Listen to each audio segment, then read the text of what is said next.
Estoy sumamente agradecida a este grupo tan importante boliviano, Nacionalismo Aymara, que va cultivando nuestra lengua, nuestras costumbres, nuestra música.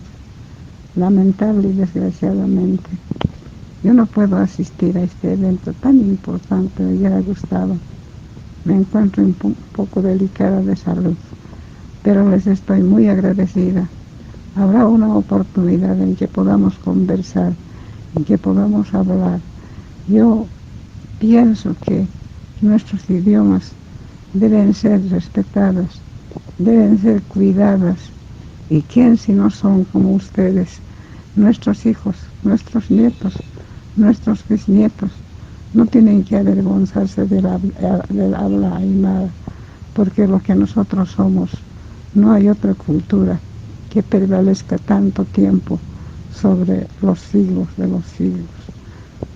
Salmuntua, asquillos pagarpuni, nayaru uintasipjatamata, nayaru chichnesipjatamata, ma primero warmi, parlamento Mantaway, ma primero warmi, candidata presidencia Uruguay, ma primero warmi, Aymara Rusata, Arsuwait parlamento maha, Aymara Rusata, Tokasiwaita, Aymara Rusata, Winis Ayawaita, Hani Aymara Hiwatakit, Aymara Hakaskiwa, Aymara Makuchunchatar, Tanwa, Ukha Hiwasanakaha, Lura Winakamampi, Sata Winakamampi, Nuira Katarapsunyani, Hani Kosusinyani, Hani Haigasinyani, Hankushaste, Hiwasanakata Hanlur Kanyana, Kikis Luran, Kaukis Luran, Ukat Arona Kampu, Manakaris Pagarani,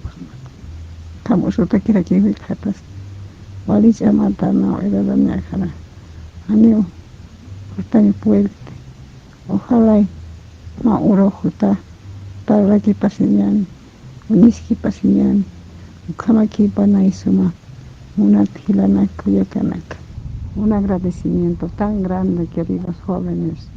Yo estoy con ustedes, alma y vida y corazón. Yo siempre estaré coadyuvando, siempre estaré observando lo que cuando ustedes hagan para el bienestar de nuestra familia Aymara.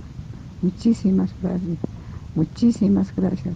Cuánto lo lamento, cuánto lo siento no poder participar con ustedes, ser parte de este evento tan importante. Habrán otras oportunidades. Muchas gracias.